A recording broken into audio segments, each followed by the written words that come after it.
कार्यक्रम के पुण्यार्चक हैं माता श्री सुशीलाबाई जैन ललितपुर वाले, श्रीमती मीना अनिल कुमार जैन VSR, श्री विद्यासागर रोडवेज नागपुर, पुत्री एवं दामाद श्रीमती सोनिया श्री आदेश कुमार जी, पौत्र रेहान मास्टर युवान जैन सिंगापुर, श्रीमती स्वाति पीयूष जैन, मास्टर दर्श जैन, मास्टर गर्व जैन, VSR श्री विद्यासागर रोडवेज परिवार नागपुर, सौभाग्यवती किरण कमल कुमार जैन दिल्ली, सौभाग्यवती शिमला राजेंद्र कुमार जी घनसौर, सौभाग्यवती Mukta Ajay Jain dream soapy BSR Shri Vidyasagar roadways Nagpur. स्वर्गीय श्री धीरज मल जी भगवान दास जी कटारिया स्वतंत्रता सेनानी एवं स्वर्गीय सौभाग्यवती गजराबाई धीरज मल जी कटारिया धर्मानुरागी की स्मृति में श्री अजित जी व सौभाग्यवती रेखा अजित कटारिया, सौभाग्यवती आरती, सौभाग्यवती भारती, सौभाग्यवती कल्याणी अहमदनगर निवासी, श्री अनिल जी सौभाग्यवती पुष्पा अनिल कटारिया, शीतल व सौभाग्यवती दीप्ति, चिरंजीव हर्ष, चिरंजीव जिया, सुयोग व सौभाग्यवती स्वीटी, चिरंजीव यश अहमदनगर निवासी, श्री सुनील कुमार जी व सौभाग्यवती सविता सुनील कुमार कटारिया, सुमित व सौभाग्यवती रुचिता, कुमारी सिया गुड़िया चिरंजीव नमित व सौभाग्यवती श्रुति पुणे निवासी, श्री नंद कुमार जी सौभाग्यवती वर्षा नंद कुमार कटारिया, सौभाग्यवती नम्रता नीरज औरंगाबाद निवासी, फर्म नंद कुमार एजेंसीज पुणे अहमदनगर। आदरणीय परम पूज्य पिता श्री दशम प्रतिमा धारक समाधिस्थ डॉक्टर नेमीचंद के पाटनी पाचोर महाराष्ट्र के चतुर्थ समाधि स्मृति दिन 4 नवंबर 2018 निमित्त सादर संत शिरोमणि 108 परम पूज्य आचार्य श्री विद्यासागर श्री गुरुदेव एवं सत्संग के आशीर्वाद तथा विशेष प्रेरणा मार्गदर्शन परम पूज्य 108 मुनि श्री प्रमाण सागर जी, परम पूज्य 108 मुनि श्री अक्षय सागर जी सत्संग एवं आचार्य श्री विशुद्ध सागर जी महाराज की प्रेरणा एवं सानिध्य में सफल समाधि प्राप्ति स्मृत्यर्थ तथा परम पूज्य 108 संत शिरोमणि आचार्य श्री विद्यासागर जी गुरुदेव की नवदा भक्ति की प्राप्ति 28 मई 2022 की प्रभावना हेतु सादर द्वारा डॉक्टर पद्मा सुंदरी N पाटनी तथा परिवार महाराष्ट्र।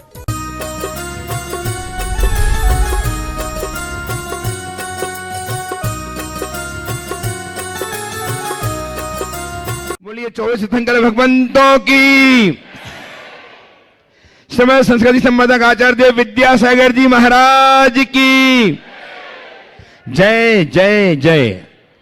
परम पूज्य प्रमाणिक संत महामना मुनिराज प्रमाण सागर जी महाराज की, परम पूज्य निरापक श्रमण प्रशांत सागर जी महाराज की, परम पूज्य निर्वेक सागर शीतल सागर जी महाराज की, परम पूज्य एलक 105 निरानंद सागर जी महाराज की, तीर्थराज सम्मेश शिखर जी की, अहिंसामयी जैन धर्म की।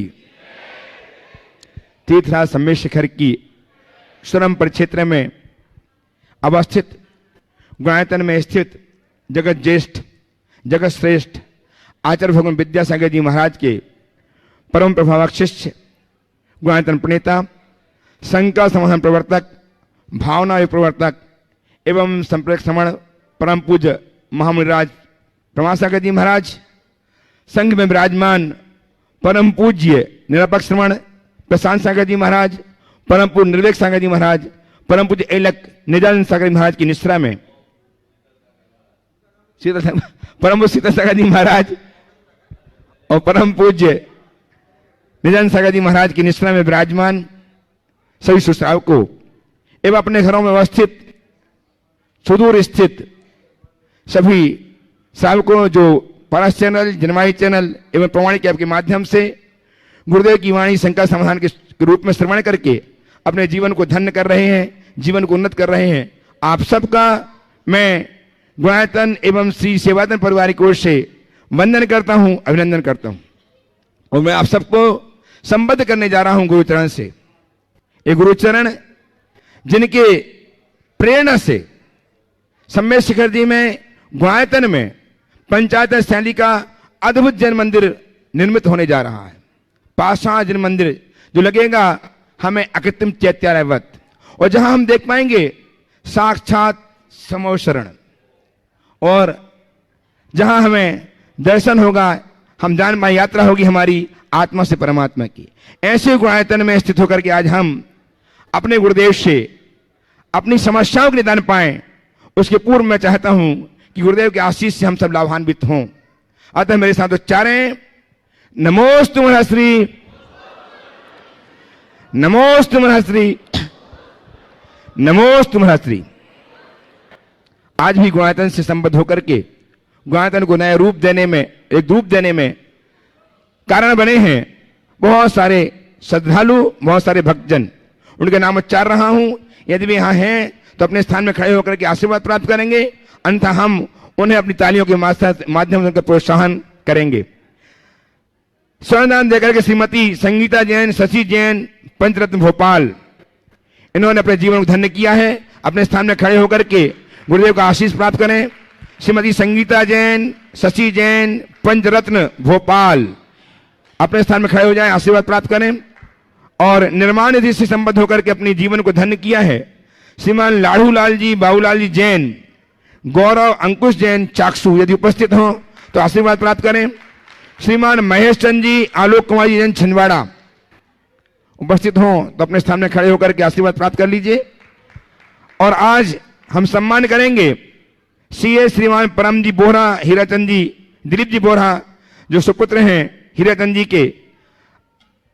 आए गुरुदेव चरणों के अभिवंदन करें, आशीर्वाद प्राप्त करें। इन्होंने बहुत अच्छी मात्रा में चांदी प्रदान की है रजत कार्य के लिए। बहुत बहुत साधुवाद के साथ आमंत्रित करोगे, आए गुरुदेव चरणों के अभिवंदन करें, आशीर्वाद प्राप्त करें। इनका सम्मान करने के लिए आमंत्रित कर रहा हूं श्रीमान मुकेश जी जैन, ट्रस्टी गुणायतन रीवा।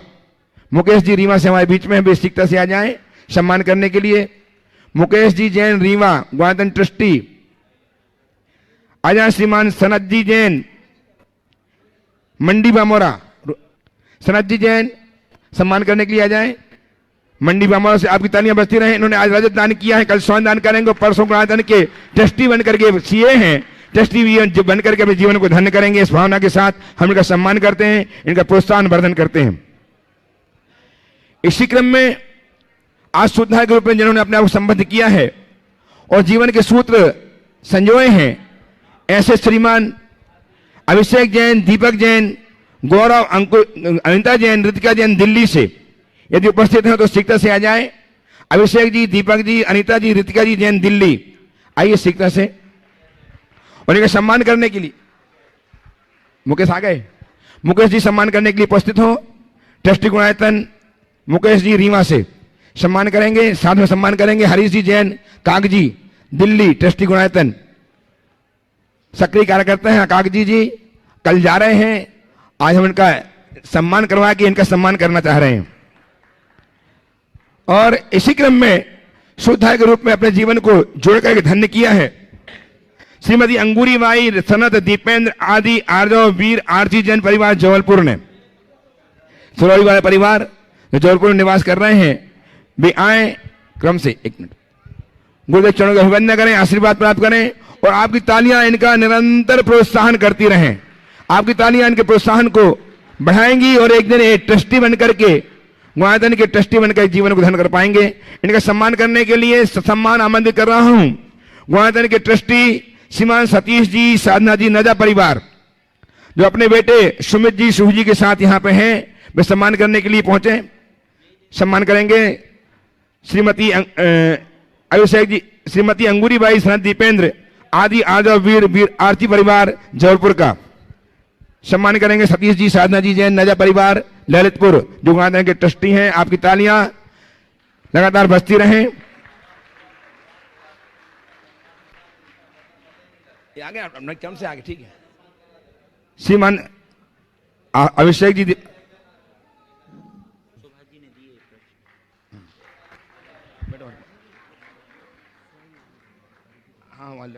ऑफिस में आज जो यहाँ आए थे, गुरुचरण देव की वंदना की, आशीर्वाद प्राप्त किया और गुणायतन के ट्रस्टी के रूप में, संस्थापक सदस्य के रूप में जुड़ करके अपने जीवन को धन्य किया है।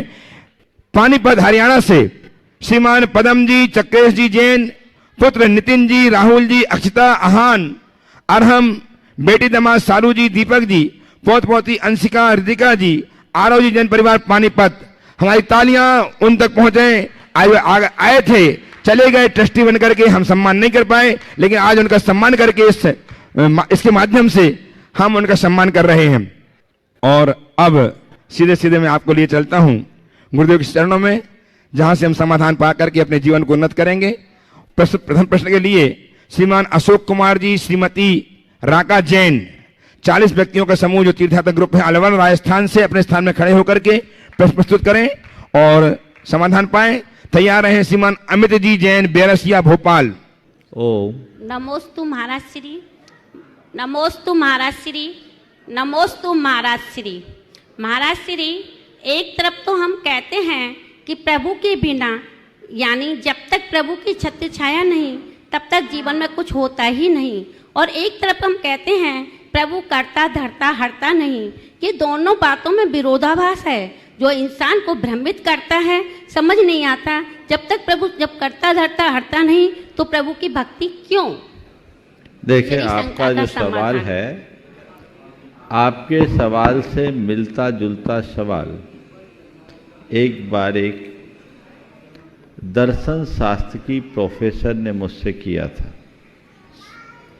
मैं समझता हूँ आपके प्रश्न के संदर्भ में उन्हें जो उत्तर दिया वो कर दे तो बहुत अच्छा होगा। उन्होंने मुझसे एक दिन कहा कि महाराज श्री, मुझे जैनों की सब बातें अच्छी लगती है, पर एक बात समझ में नहीं आती, वो ईश्वर को तो मानते हैं पर ईश्वर के कर्तृत्व को क्यों नहीं मानते, जो आपने बोला। देखिए ना, मुझ पर ईश्वर ने कितनी बड़ी कृपा की। मेरे पति की दोनों किडनियां खराब हो गई थी, ईश्वर ने उसे ठीक कर दी। मैंने कहा बहन जी, यदि यही बात है तो मुझे आपके ईश्वर पर संदेह है। तो क्या? मैंने कहा अगर ईश्वर को किडनी ठीक ही करनी थी तो खराब क्यों की?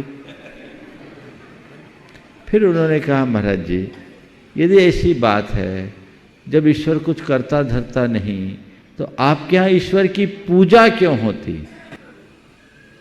मैंने कहा आप दर्पण देखती हो? बोले हाँ देखता हूँ, देखती हूँ। क्यों देखती हो? इसलिए कि चेहरे में कोई दाग धब्बा ना हो। तो मैंने पूछा ये बताओ, क्या दर्पण आपके चेहरे के दाग धब्बे को साफ कर देता है? ना ना, दर्पण हमारे चेहरे के दाग धब्बे को साफ नहीं करता। दर्पण देखकर हम खुद अपने चेहरे के दाग धब्बे को साफ कर लेते हैं। समझ में आ गई? बिल्कुल। तो मैंने उनसे कहा हमारे ईश्वर, हमारे भगवान वो दर्पण है जिसमें हमें हमारे दोष और दुर्बलताएं दिखती है, और हम अपने भाव विशुद्धि के बल पर उसे साफ करते हैं। समझ गए? तो करता धरता नहीं है पर मिलता सब कुछ है। समझ गए? चलिए। नमोस्तु गुरुदेव, नमोस्तु गुरुदेव, नमोस्तु। अमित जी जैन, बेरसिया, भोपाल उपस्थित हों और तैयार हैं सोनिया पोखरना, दिलीप जी पोखरना, काकरोली, बेंगलोर। नमोस्तु नमोस्तु नमोस्तु। मुनि संघ के चरणों में बारंबार नमोस्तु। मुनि श्री, मेरी जिज्ञासा एक काफ़ी पुरानी है। मुनि श्री के प्रवचनों में कई बार सुनने में आया है कि जब देश या राष्ट्र पे कोई संकट आता है तो मुनि भी अपना मुनिपद छोड़कर उस संकट के लिए तत्पर हो जाते, खड़े हो जाते।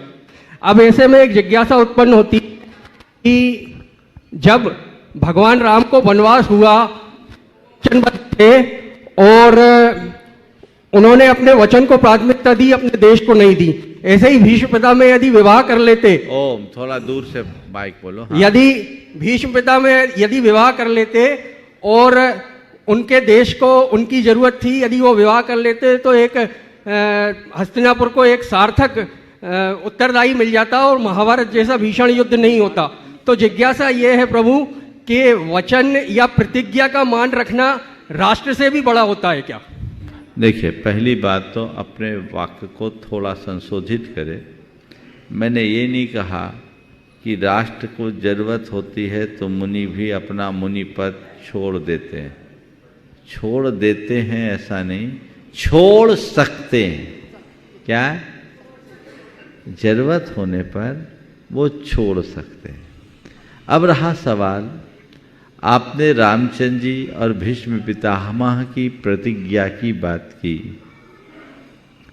बिल्कुल रामचंद्र जी चाहते तो अपनी प्रतिज्ञा को टाल सकते थे।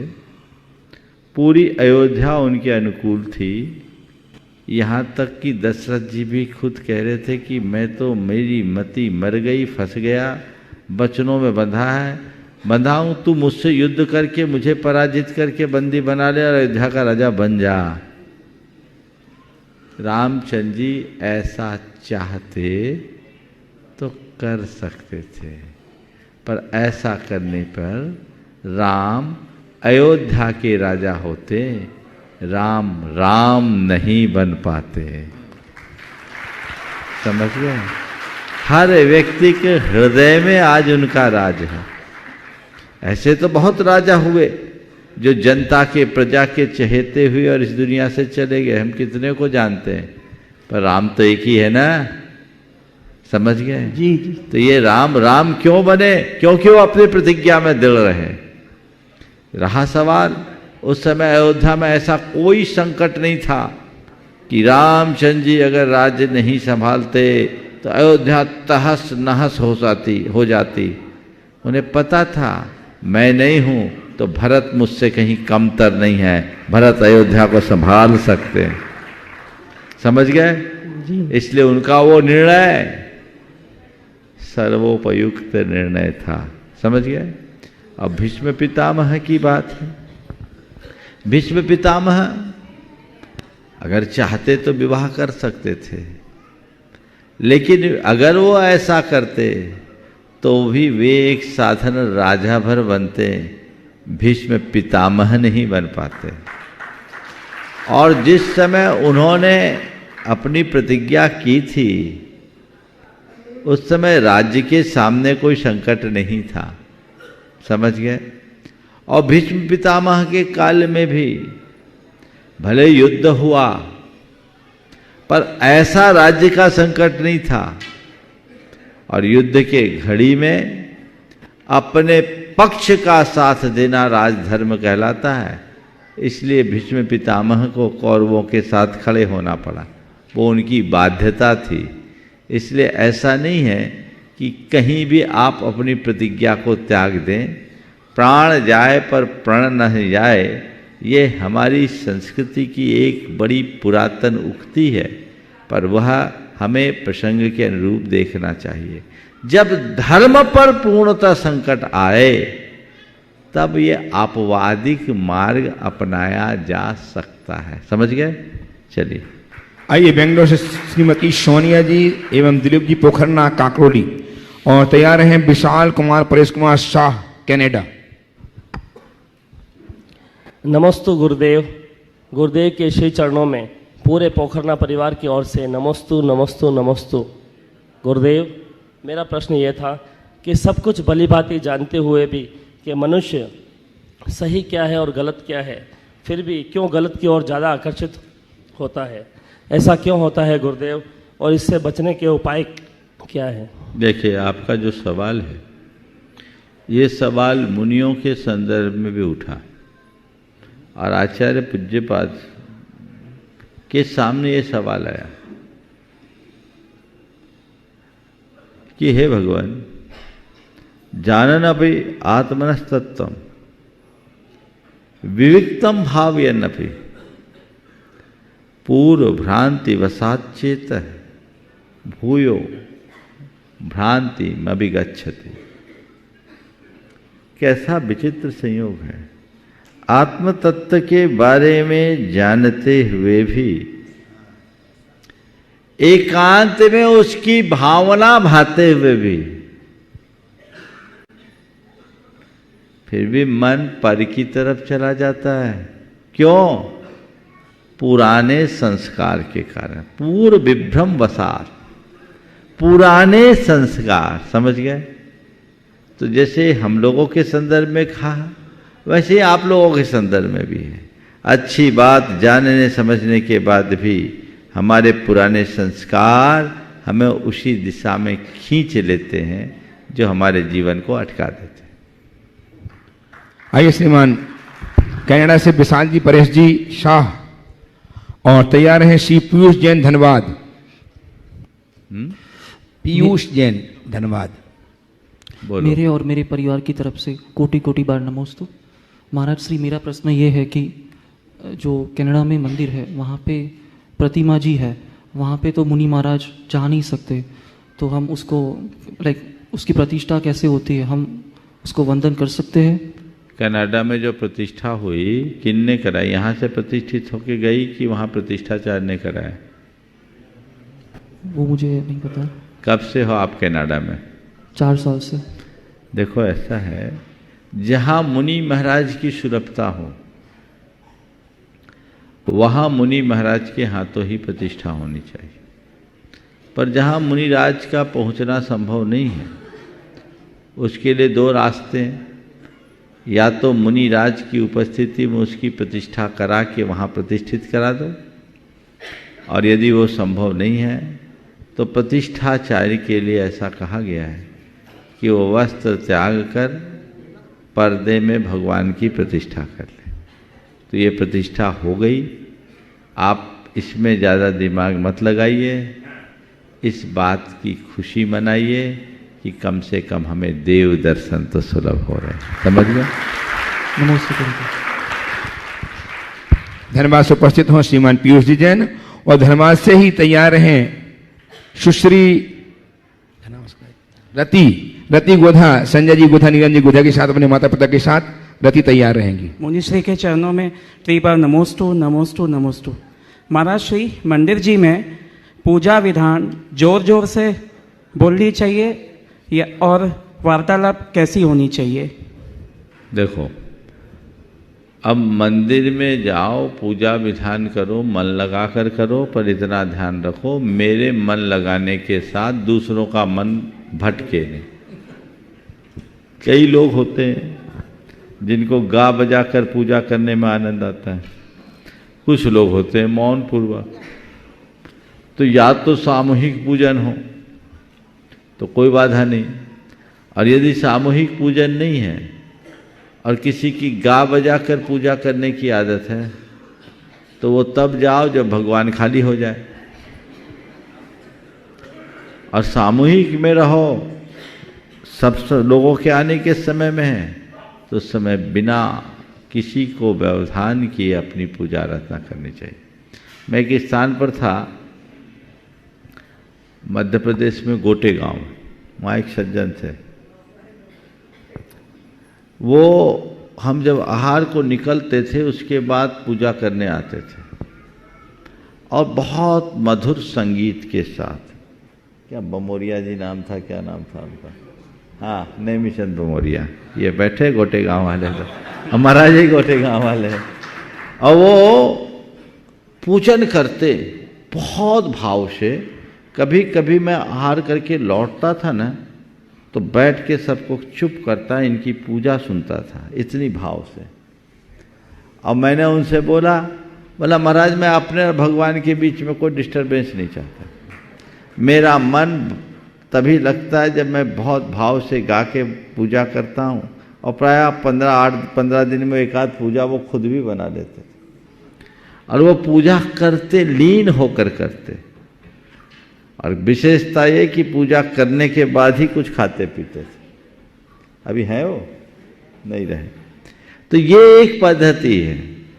तो जिनको गा बजा के पूजा करना है वो तब जाओ जब तुम्हारे भगवान के बीच तीसरा ना हो। समझ गए? और जब भीड़ भड़का हो, सब लोगों के आने का टाइम हो, तब व्यवस्था के अनुरूप ही काम करना चाहिए। नमस्ते महाराज जी। सुश्री रति गोधा अपने मम्मी पापा संजय जी, नीलम जी गोधा के साथ उपस्थित हो। ट्रस्टी गुणायतन तैयार रहें। श्रीमान सतीश जी, साधना जी नजा, श्रीमती शुभी जैन, स्मित जैन नजा ललितपुर, दिगंबर जैन समाज पंचायत ललितपुर के मंत्री। सभी महाराज जी को मेरा नमोस्तु। महाराज जी, आजकल कहते हैं कि बेटे माँ बाप का नाम रोशन करते हैं और इतना हड़बड़ा के नहीं, आराम से बोलो। हाँ, फिर से बोलो, बोलो बोलो बोलो बेटा, बोलो। हाँ बोलो, अच्छे से बोलो। आजकल कहते हैं कि बेटे माँ बाप पर बोझ होते हैं और बेटियां हमारा माँ बाप पर बोझ होती हैं। क्या बोल रही, बोलो बोलो बोलो। हाँ,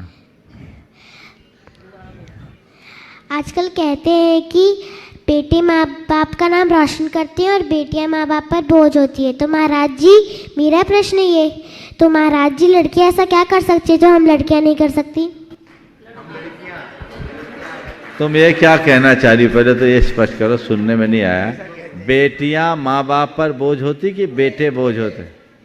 ये उल्टा बोल रही है। हाँ, इन्हें एक मिनट समझ गया। ये बोल रही है कि बेटे माँ बाप पर बोझ होते हैं। बोझ किसको बोल रही, बेटे को कि बेटे? आजकल कहते हैं कि लड़के माँ बाप का नाम रोशन करते हैं। हाँ, और बेटियां माँ बाप पर बोझ होती है। हाँ, तो महाराज जी लड़के ऐसा क्या कर सकते हैं जो हम लड़कियां नहीं कर सकती? बिल्कुल ठीक है। मैं तो कह रहा हूँ ये बात ठीक है जो कहा जाता है कि लड़के माँ बाप का नाम रोशन करते हैं और बेटियां माँ बाप की बोझ होती है। मैं इस बात से सहमत नहीं हूँ। पहली बात तो मैं ये कहूँगा, लड़कों से बड़ी है लड़कियां। क्यों, सो सुन लो। पुत्र को कुल का दीपक कहा, वो एक घर में दीप जलाता है, और बेटी को उभय कुल विवर्धनी कहा, वो 2 कुलों का नाम रोशन करती है। माँ बाप का बोझ नहीं है, वो वंश को बढ़ाने की वेल है। समझ गए? संतति तो नारी से ही चलती है, आगे बढ़ती है। तो यदि कोई बेटी आदर्श कन्या का जीवन जिए और उसके अंदर नार्योचित समस्त गुण समाहित हो जाए, तो अपने आचार व्यवहार से अपने पिता के घर में और अपने पति के घर में, दोनों घरों में उजाला फैला सकती है। अब रहा सवाल ये बोझ कहने का।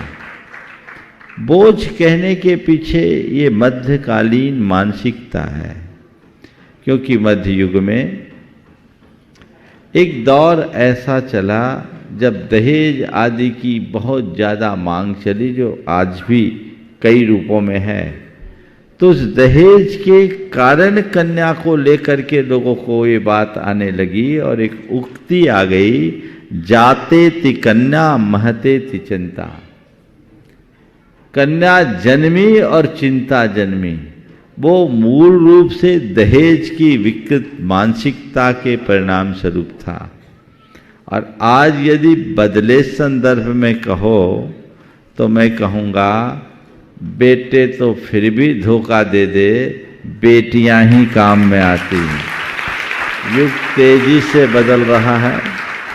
और कल मैंने एक अच्छा चित्र देखा, अभी तक एक बड़ी अलग चित्र देखा। एक व्यक्ति के मृत्यु के बाद बेटियों ने कंधा दिया हो उसकी अर्थी पर, ये तो पहले आया।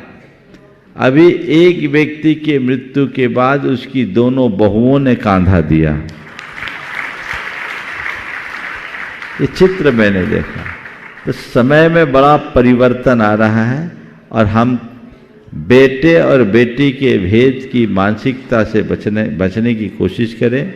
बेटी बेटी बन के रहे और बेटे बेटे बने। ओम। श्रीमान सतीश जी, श्रीमती साधना जी नजा, श्रीमती शुभी जैन, श्रीमती सुमित जैन नजा, ललितपुर प्रवासी म्यूनिख जर्मनी, दिगंबर जैन समाज ललितपुर के समाज पंचायत के मंत्री और दिगंबर जैन गुणायतन के ट्रस्टी तैयार रहेंगे। श्रीमान शेखर काला जयपुर, बाबूलाल जी बिमला जी जैन चाकसू के साथ बहुत सारे साथियों के साथ जयपुर से। पूज्य महाराज श्री के पावन चरणों में नजा परिवार ललितपुर की नमोस्तु। और महाराज जी जिन जिन हमारे माध्यम से आपके चरणों में नमोस्तु प्रेषित की, उन सबकी ओर से नमोस्तु। महाराज जी मेरी संख्या मेरे बेटे सुमित नजा की ओर से जो जर्मनी में है, महाराज जी उसकी संख्या ये है। उसको दो ना जी।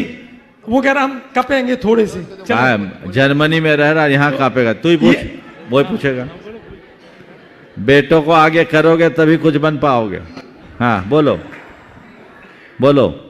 महाराज जी, जर्मनी में या बाहर देश में जैसे शंका बताई गई कि मंदिर वगैरह नहीं रहते हैं, तो ऐसी परिस्थिति में धर्म से कैसे जुड़े रहें? बहुत सुंदर। देखिए ये बात सही है, जहाँ मंदिर आदि नहीं होते वहाँ धार्मिक गतिविधियाँ करने में दिक्कत होती है। इसके लिए दो बातें हैं, दो दृष्टियाँ हैं। पहली कोशिश तो ये करनी चाहिए कि हम जहाँ रहें वहाँ हमें दर्शन आदि सुलभ हो, मंदिर सुलभ हो। आज से 4-5 दिन पहले ही जर्मनी के किसी ने कहा था, यही सवाल किया था, हम अपने यहाँ मंदिर नहीं है क्या करें। तो मैंने सलाह दी थी कि जितने लोग आसपास हैं उनको जोड़कर एक चैत्यालय से शुरुआत कर सकते हो। तो कोशिश करें कि हम मंदिर बन सके, चैत्यालय के रूप में ही सही व्यवस्था बनाए। जब तक ऐसा नहीं होता तब तक डिजिटल माध्यम से अपनी धार्मिक क्रियाएं कर ले, छोड़े नहीं। अभिषेक भी देखें, पूजन पाठ में भी सम्मिलित हों, और रोज ये भावना भाई है भगवान ऐसा पुण्य गाढ़ा हो कि हम साक्षात देव दर्शन कर सकें। मैंने डिजिटल की बात की तो उसकी आड़ में गड़बड़ मत करना कि अब महाराज ने तो कह दिया, मंदिर का झंझट क्यों पाले, अपना आराम से नेट डिजिटली हम देख ले, वर्चुअली दर्शन कर ले। ये अपवादिक बात है। जैसे कोविड के दौर में सब लोग ने वर्चुअली ही सारा काम किया, लेकिन जब एक्चुअली हो तो वर्चुअली क्यों, समझ गए? इसलिए भावना भाव ताकि पुण्य गाढ़ा हो और वहाँ भी तुम्हारी पूजा आराधना संपन्न हो सके। चलिए। उपस्थित हो जयपुर से श्रीमान शेखर जी काला, बाबूलाल जी, विमला जी, चाकसू, अन्य साथियों के साथ, और तैयार रहेंगे कर्नल दिगंबर जैन समाज के गौरव कर्नल राजीव जी, डॉक्टर अदिति चौधरी महू निवासी प्रवासी शिमला, डॉक्टर अशोक जी कंचनलता जी के पुत्री दामाद। बोलिए। हे गुरुवर, नमोस्तु नमोस्तु नमोस्तु। मैं शेखर काला अपने मित्रों के साथ आपसे मुखातिब हूँ, उपस्थित हूँ। महाराज जी, एक शंका है कि हम लोग जब अभिषेक करते हैं मंदिर जी में, उसके बाद में शांति धारा भी करते हैं। उसके बाद में जब शांति धारा समाप्त होने के बाद भी कुछ व्यक्ति, कुछ महिलाएं ये कहती है कि हमें अभिषेक फिर दिखाइए। तो इसमें थोड़ा सा हमें स्पष्ट करें कि शांति धारा के बाद में अभिषेक तो ठीक है कर भी लेते हैं, लेकिन जब उन्होंने शांति धारा देख ली फिर उनका ये एक कहना कि हमें अभिषेक दिखाएं। देखिए, पहले तो मैं सभी से कहूँगा जिनको अभिषेक देखने का नियम है या भाव है, उन्हें समय मिलाकर जाना चाहिए। भागते दौड़ते अभिषेक दिखाओ ये उचित सा नहीं। यदि हमारा समय सुनिश्चित है तो आप समय ठीक कीजिए। आपको ट्रेन पकड़नी होती है तो अरे मैं आगे ट्रेन रोक लो, ऐसा करते हो, हाथ देते हो क्या? कोई पिक्चर देखने जाता है तो आप समय पे जाते हो कि नहीं जाते हो? तो भगवान के दर्शन बंदन के लिए भी समय से ही जाएं। कदाचित कभी किसी वजह से ऐसा विलंब हो जाए और आपने शांति धारा भी देख ली है तो आप उसको ही अभिषेक मानिए। शांति धारा भी तो अभिषेक है, बृहत मंत्रों के द्वारा। बार बार इस तरह करना ठीक नहीं। और मान लीजिए कई बार ऐसा हुआ कोई शांति धारा के बाद भी आया है, तो जब तक अभिषेक समापन का अर्घ अर्पित नहीं हुआ तब तक आप कर सकते हैं। नमोस्तु नमोस्तु नमोस्तु। दिगंबर जैन समाज के गौरव पुत्र श्रीमान कर्नल राजीव जी, डॉक्टर अदिति जी चौधरी महू, जो पुत्री दामाद हैं डॉक्टर अशोक जी कंचन लता जी जैन जबलपुर के, अपना प्रस्तुत करेंगे और हमका इनका सम्मान करें, ताली बजाकर अभिनंदन कीजिएगा। एक ऐसे सुपुत्र हैं जिनसे जैन समाज गौरव प्राप्त कर रही है। और तैयार रहेंगे। एक मिनट। सेना में अपनी सेवा देने वाला कर्नल है, उसको मंच पे ला। सेना में सेवा देने वाले कर्नल हैं, आए मंच में गुरुदेव का आशीर्वाद प्राप्त करें, आप कहीं लगातार बरसती रहें। देखिए, मुझसे सम्मान करने के लोग ऐसी धारणा बनाए हैं कि जैन लोग सेना में अपनी भागीदारी नहीं लेते। ये राजीव, अभी कितने वर्ष हो गए तुम्हें? 25 वर्ष से सेना में अपनी सेवा दे रहे हैं और पूरी तरह विशुद्ध जैन बनकर, है ना? हाँ, बिल्कुल, ये एक उदाहरण है। तो ऐसा कभी शराब वराब तो नहीं पिया? नहीं पिया ना, बस। तो ये एक बड़ी बात है। तो ऐसे लोगों का सत्कार करना ही चाहिए। इसलिए सुनील जी, ये एक प्रेरणा मिले। हाँ, सुभाष जी को बुला लो। सुभाष जी सीओ गुणायतन एवं सुनील जी सीएफओ गुणायतन। सुभाष जी हैं उपस्थित? हाँ, जब तक आप अपना सुभाष जी नहीं, एक बार करतल ध्वनि कर दीजिए। हाँ, और बताऊं महाराज श्री, इन्होंने मुझसे आके कहा था, पंडित जी हम सम्मान नहीं करवाना चाहेंगे इसलिए मैं बुलाया नहीं, हमें मत बुलाना, ऐसा कह रहे थे। इनकी विनम्रता देखिए। हमें सम्मान नहीं करना है, इसका परिचय कराना है, लोगों को प्रेरणा मिले। करिए करिए, कर दीजिए। हाँ हाँ,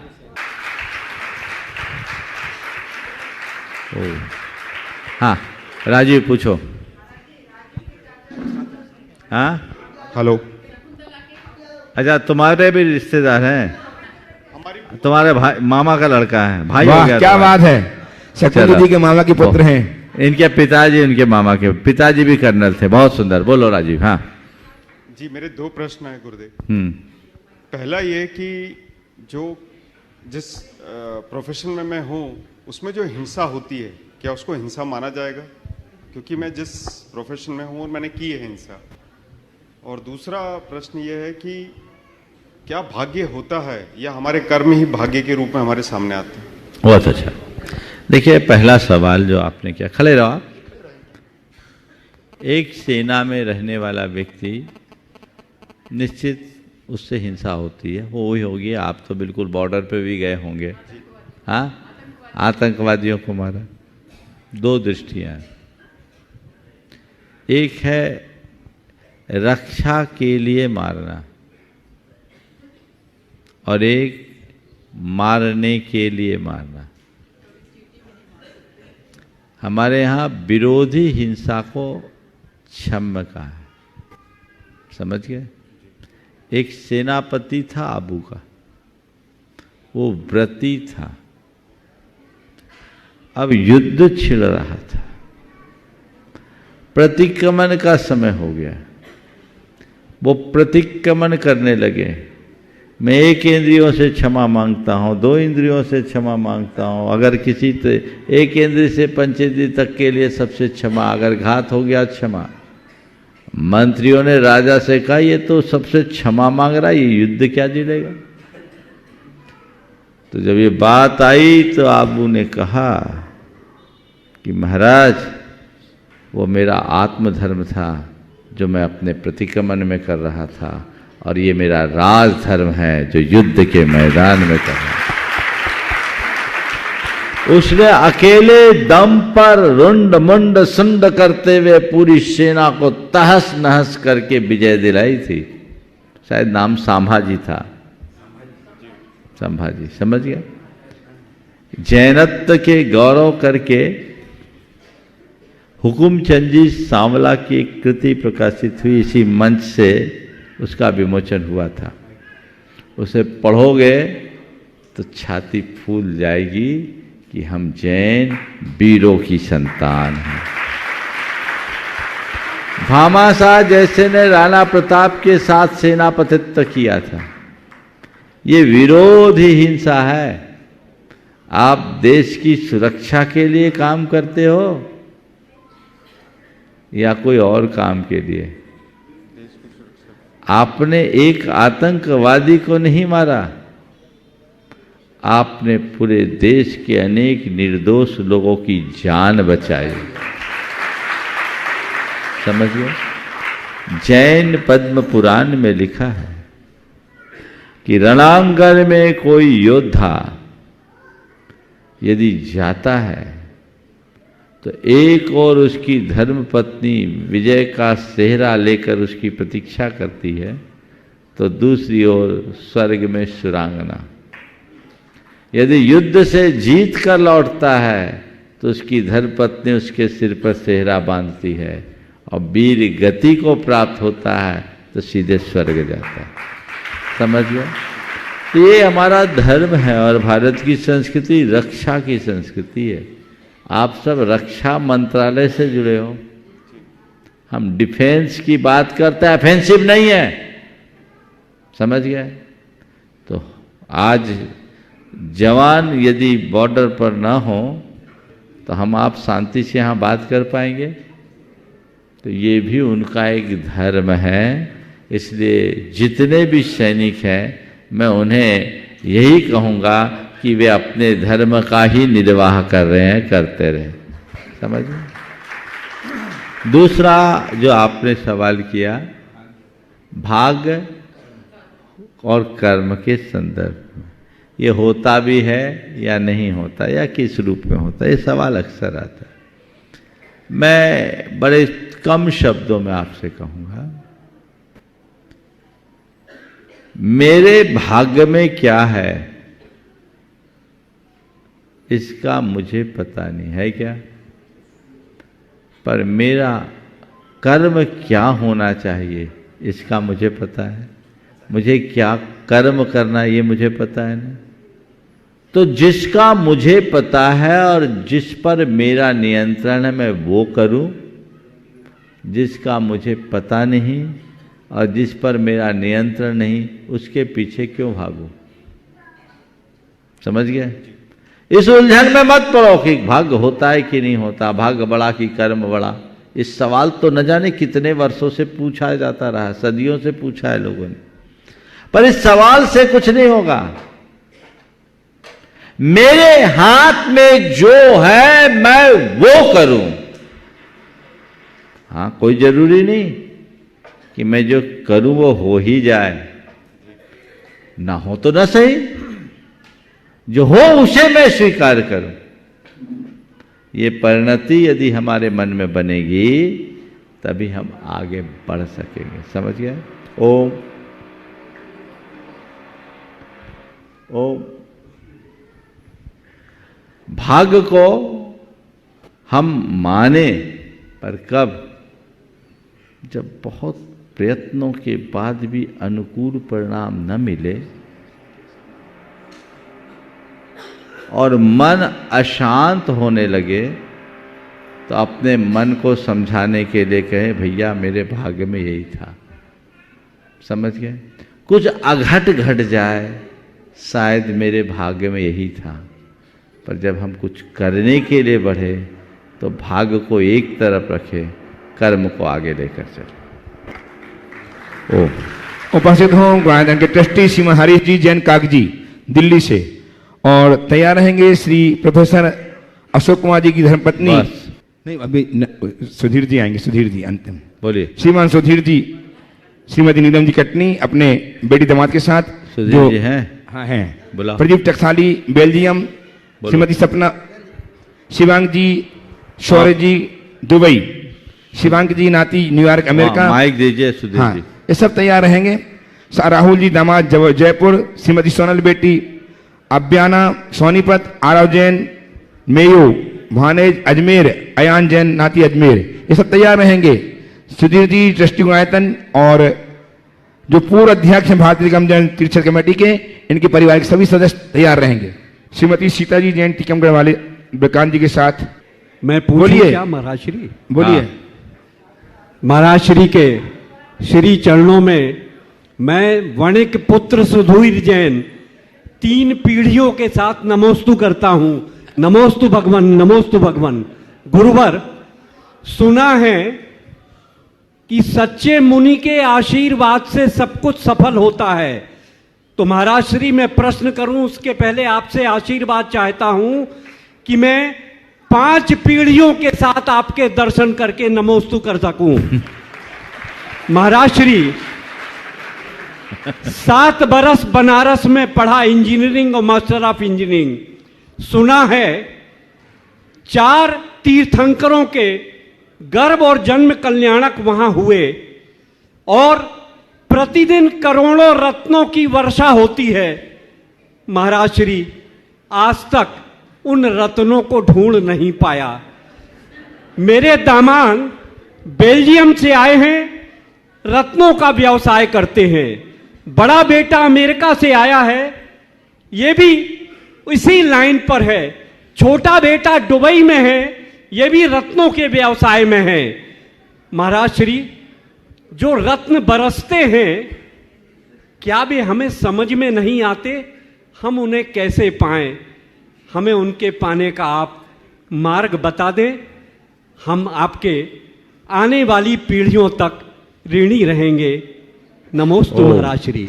देखिए, पहले तो आपने आशीर्वाद चाहा है कि 5 पीढ़ियों के साथ दर्शन करने आए। मेरे आशीर्वाद से अगर ऐसा होता है तो 10 पीढ़ियों के साथ आओ, क्या बुराई? दो ही हाथ से दे, कटौती क्यों करूं?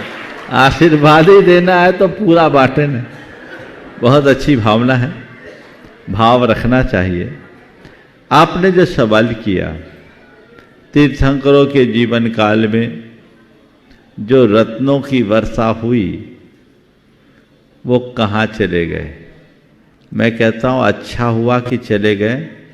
अगर वे होते तो आज आपके बेटी, दामाद और बेटे रत्नों के व्यापारी नहीं बन पाते, क्योंकि इतने रत्न बरस गए।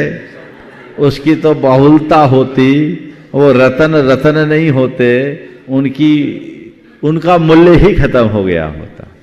रत्न केवल इसलिए रत्न है कि वे दुर्लभ है।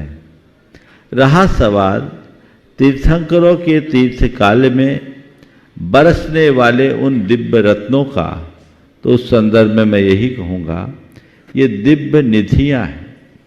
दिव्य निधियाँ जिनके पुण्य के निमित्त से आती है, उनके ही काम में आती है, और उनके बाद जहाँ से आती है ऑटोमेटिक वहीं चले जाती। समझ गए? तो इन बाहर के रत्नों के चक्कर में मत पड़ो। तीर्थंकर भगवंतों के काल में देवों ने जो रत्न दिए, देव उसे वापस ले लिए, पर भगवान ने हमें 3 रत्न ऐसे दिए कि यदि उसे हम आत्मसात कर ले तो माला माल हो जाए। वो 3 रत्न आपके, हमारे, सबके हृदय में हैं। उसे पहचानो। इन रत्नों का तो फिर भी मूल्य है। वो भीतर के जो 3 रत्न हैं वो अमूल्य है। विडंबना है कि हम उस अमूल्य का कोई मूल्य नहीं समझते। तो सुधीर जी, उन रत्नों का मोह छोड़ो और 3 रत्नों को देखो, और उन 3 रत्नों को देखोगे तो फिर आगे की पीढ़ियों की भी चिंता नहीं होगी। अब अपने उद्धार की सोचनी है। ये तो संसार का विस्तार है, उधर क्या विस्तार करूं? मेरे भीतर जो रत्नत्रय की निधि है, दर्शन की, ज्ञान की, चरित्र की, जिसके बल पर हम अपने जीवन का कल्याण कर सकते हैं। भगवान के सानिध्य को पाने वाला भाग्यवान है। भगवान के काल में गिरा हुआ रत्न जिनने पाया होगा वो भी भाग्यवान होगा। लेकिन भगवान ने जो रत्न दिए उसे आत्मसात कर लेने वाला व्यक्ति खुद भगवान हो जाएगा। क्या चाहते हो? भाग्यवान तो आप हो, इसमें कोई संशय नहीं। तब 3 पीढ़ी के साथ खड़े हो, और हो सकता है जैसा आपने कहा तो 5 भी हो जाए। तो भाग्यवान तो हो, पर संत कहते हैं भगवान बनने की संभावना है। तुम उसे तो पहचानो, तुम भगवान भी हो। उद्घाटित करो अपने भीतर की शक्तियों को, उसे जानो, उसे पहचानो, तब कहीं हमारे जीवन का पथ प्रशस्त होगा। बहुत सीखते बस, अब और कोई नहीं। मंचित है, एक मिनट समय हो रहा है। एक मिनट। अभी उनके भाव बने डॉक्टर MLN मणि, डॉक्टर शांति जी, डॉक्टर मनीष जी जैन, डॉक्टर अलका जी जैन, ऋतु श्रेय एवं हार्दिक जैन, जिन्होंने अपने गुरु की छवि निहारते हुए अपने भाव व्यक्त किए हैं। स्तंभ बनने के गुणात्मक सिस्टम के रूप में संबद्ध हो रहे हैं। मैं सम्मान करने के लिए सादा आमंत्रित कर रहा हूँ श्रीमान CF गुणात्मक के सुनील जी एवं श्रीमान गोधा जी, संजय जी गोधा ट्रस्टी गुणात्मक आए, सम्मान करके गुणात्मक महिमा मंडित करें। और तुरंत बाद मैं प्रभु महाराज से पहले महाराज से निवेदन करूंगा, जल्दी जल्दी जाए, जल्दी सीधा कीजिए। जब तक आ रहे हैं तब तक मैं सूचना दे दूं कि अवसर आ रहा है बंधुओं, जबकि गुणायतन 22 से 27 फरवरी तक आयोजित होगा 108 जिनबिंबों का पंचकर्ण प्रतिष्ठा महामहोत्सव। इस महोत्सव में महापात्रों की चयन तिथि शीघ्र ही घोषित की जाएगी, जिसमें आप अपना भाग आजमा सकते हैं और महापात्र बनकर के पुण्यवर्धन पुण्य संचय कर सकते हैं। मात्र 51,000 की राशि में इंद्रदाई बनकर के महोत्सव में सम्मिलित होने का स्वाभाविक अवसर भी आपके समक्ष है। यदि आप बनना चाहते हैं तो शीघ्र ही गुणायतन में संपर्क करके अपना नाम आरक्षित कर लें। और 28 फरवरी से 8 मार्च तक 9 सद्य प्रतिष्ठित प्रतिमाओं का अनंत भगवंतों की महाअर्चना आगे सामने जा 108 दिन प्रतिमा के माध्यम से 108 मंडलीय मूल सत्यक महामंडल विधान का आयोजन होगा। इस मंडल की एक मंडल की पुण्यार्जन राशि मात्र 3,11,000 रुपए है। यदि आप चाहते हैं कि आप भी पुण्यवर्धन करें तो शीघ्र ही अपना मंडल आरक्षित करके अपने जीवन को धन कर सकते हैं। इसमें आपको 10 दिनों तक आपके 8 व्यक्तियों को, परिवार के 8 व्यक्तियों को आवास, भोजन एवं पूजन तथा पूजन वस्त्र की व्यवस्था प्रदान की जाएगी। इसलिए अविलंब मंडल बुक करके अपना जीवन पुण्य से संवर्धित करें। इस अर्चना में शामिल होकर के अपने जीवन को धन्य करें। और मैं परम पूज्य नियापक श्रवण महामंड मुनिराज प्रशांत सागर के चरणों में निवेदन कर रहा हूं कि गुरुदेव हमारे ज्ञान के लिए, हमारी समस्याओं के निदान के लिए आप एक प्रश्न प्रस्तुत करके हमें समाधान दिलाने का उपकार करें। परम पूज्य प्रशांत सागर जी महाराज से निवेदन प्रस्तुत करेंगे हम लोगों के लिए। नमोस्तु श्री नमोस्तु नमोस्तु। एक महिला अपने चौके में गर्म पानी छान रही थी। उससे पूछा, गर्म पानी क्यों छान रही हो?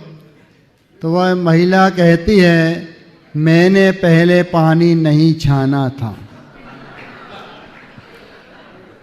पानी छानना अनिवार्य है, किंतु पानी कब छानना यह विवेक की बात है।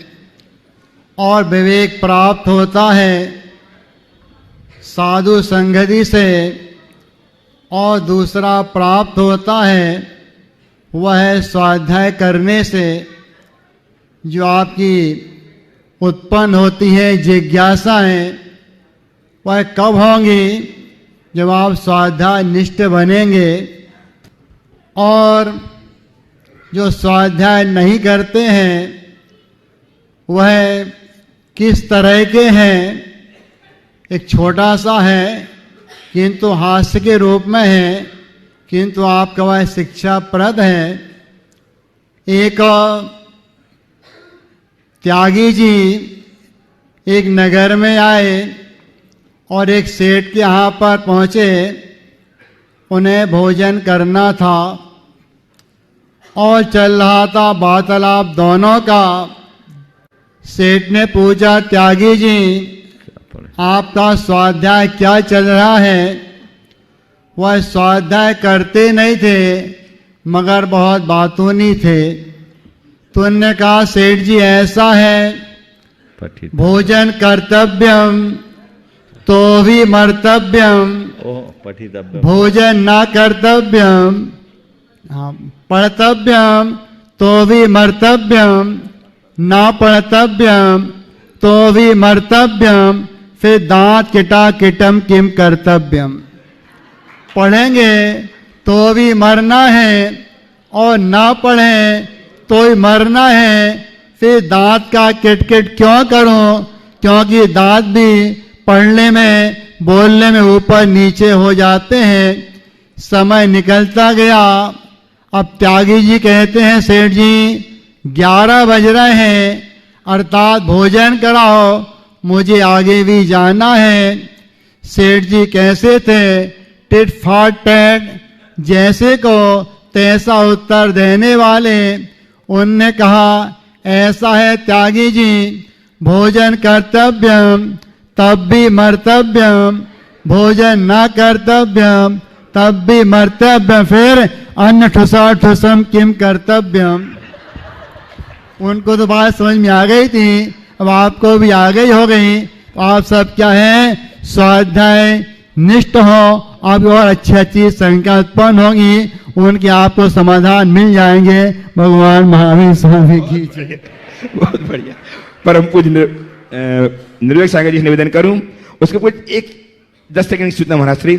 आज गुआतन के संरक्षक श्रीमान आशीष जी रूपाली गिरजा पुणे और रतलाल जी पुष्पा जैन ने गुरुदेव के साहित्य में अपनी सहभागिता दर्ज की है। आज इनके माध्यम से 50% छूट के साथ गुरुदेव का साहित्य उपलब्ध हो रहा है। मैं उन्हें साधुवाद ऑनलाइन उन्होंने ये उपक्रम किया है, बहुत बहुत साधुवाद देता हुआ मैं आप लोगों से निवेदन कर रहा हूं कि गुरुदेव का साहित्य आज आधी कीमत, आज और कल आधी कीमत उपलब्ध है, जरूर साहित्य लें और अपने जीवन को, गुरुदेव ने कहा कि बिना स्वाध्याय के कुछ संभव नहीं है, तो इस स्वाध्याय के लिए आपको एक उपहार मिलने वाला है। आधी कीमत शास्त्र लीजिएगा, प्राप्त कीजिएगा। और परम पूज्य निर्वाक सागर जी महाराज से निवेदन करते हुए महाराज श्री अपनी वाणी से एक आध प्रश्न प्रस्तुत करके हमें समाधान करवाइए।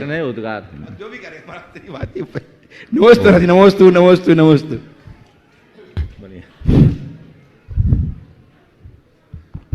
यहाँ बैठे लोगों के लिए तो कम से कम लाभ मिल जाए, बाकी तो व्यवस्था से व्यवस्था करें। बदलते परिवेश में बहुत सी परिभाषाएं बदल रही हैं। जिस चीज़ को पहले बहुत अच्छा माना जाता था, आज उस चीज़ का मूल्य समाप्त होता चला जा रहा है। रामायण का एक प्रसंग आचार्य महाराज के मुख से सुना था। सीता जी पर अब लांछन लगाया गया और रामचंद्र जी तक जब यह खबर पहुंची तो उन्होंने सीता जी को वनवास देने का मनोभाव तैयार कर लिया और अपने सेनापति कृतांत वक्र को बुला करके यह संदेश दे दिया कि तुम्हें सीता जी को जंगल में छोड़ करके आना है। इधर सीता जी ने मनोभाव व्यक्त किया कि मुझे तीर्थ वंदना का परिणाम हो रहा है। सो राम जी ने सोचा अपनी सेटिंग बैठ गई और उन्होंने कृतांत वक्र को तीर्थ वंदना का बहाना लेकर के सीता जी को भेज दिया। बहुत लंबी यात्रा होने के बाद एक स्थान पर वह रथ रुक गया। सो सीता जी ने पूछा, यहाँ कोई तीर्थ क्षेत्र तो दिख ही नहीं रहा, फिर भी आपने मुझे यहाँ क्यों रोक दिया? तो सेनापति की आंखों में आंसू आ गए। वो कहने लगा, माँ आपको यहीं पर उतरना है क्योंकि राजा राम की आज्ञा है कि सीता जी को वहीं पर छोड़ करके आना। तो कहती, ठीक है, इसमें तुम्हें रोने की क्या बात है? मेरा ऐसा ही कर्म था तो मुझे तो फल मिलेगा ही। लेकिन वो रोते रोते कहने लगा, माँ मैं जानता हूँ कि तुम पूर्णतः निर्दोष हो, फिर भी मुझे आज उस अनुचित कार्य का समर्थन करना पड़ रहा है क्योंकि मैं एक राजा का नौकर हूँ। आप जाते जाते मुझे इतना जरूर आशीर्वाद देना कि भविष्य में मुझे किसी की नौकरी ना करना पड़े।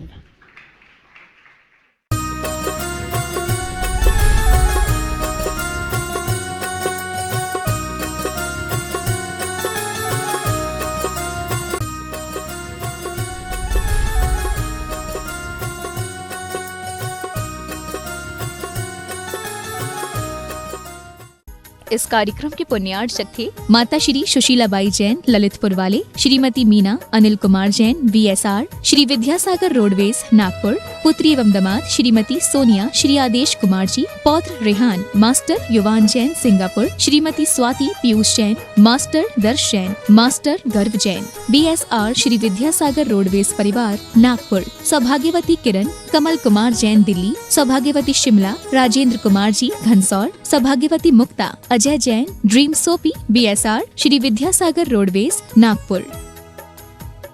स्वर्गीय श्री धीरज मल जी, भगवान दास जी कटारिया, स्वतंत्रता सेनानी एवं स्वर्गीय सौभाग्यवती गजराबाई धीरज मल जी कटारिया धर्मानुरागी की स्मृति में श्री अजित जी व सौभाग्यवती रेखा अजित कटारिया, सौभाग्यवती आरती, सौभाग्यवती भारती, सौभाग्यवती कल्याणी अहमदनगर निवासी, श्री अनिल जी, सौभाग्यवती पुष्पा अनिल कटारिया, शीतल व सौभाग्यवती दीप्ति, चिरंजीव हर्ष, चिरंजीव जिया, सुयोग व सौभाग्यवती स्वीटी, चिरंजीव यश अहमदनगर निवासी, श्री सुनील कुमार जी व सौभाग्यवती सविता सुनील कुमार कटारिया, सुमित व सौभाग्यवती रुचिता, कुमारी सिया गुड़िया, चिरंजीव नमित व सौभाग्यवती श्रुति पुणे निवासी, श्री नंद कुमार जी, सौभाग्यवती वर्षा नंद कुमार कटारिया, सौभाग्यवती नम्रता नीरज औरंगाबाद निवासी, फर्म नंद कुमार एजेंसीज पुणे अहमदनगर। आदरणीय परम पूज्य पिता श्री दशम प्रतिमा धारक समाधिस्थ डॉक्टर नेमीचंद के पाटनी पाचोड़ महाराष्ट्र के चतुर्थ समाधि स्मृति दिन 4 नवंबर 2018 निमित्त सादर संत शिरोमणि 108 परम पूज्य आचार्य श्री विद्यासागर श्री गुरुदेव एवं सत्संग के आशीर्वाद तथा विशेष प्रेरणा मार्गदर्शन परम पूज्य 108 मुनि श्री प्रमाण सागर जी, परम पूज्य 108 मुनि श्री अक्षय सागर जी सत्संग एवं आचार्य श्री विशुद्ध सागर जी महाराज की प्रेरणा एवं सानिध्य में सफल समाधि प्राप्ति स्मृत्यर्थ तथा परम पूज्य 108 संत शिरोमणि आचार्य श्री विद्यासागर जी गुरुदेव की नवदा भक्ति की प्राप्ति 28 मई 2022 की प्रभावना हेतु सादर द्वारा डॉक्टर पद्मा सुंदरी एन पाटनी तथा परिवार महाराष्ट्र।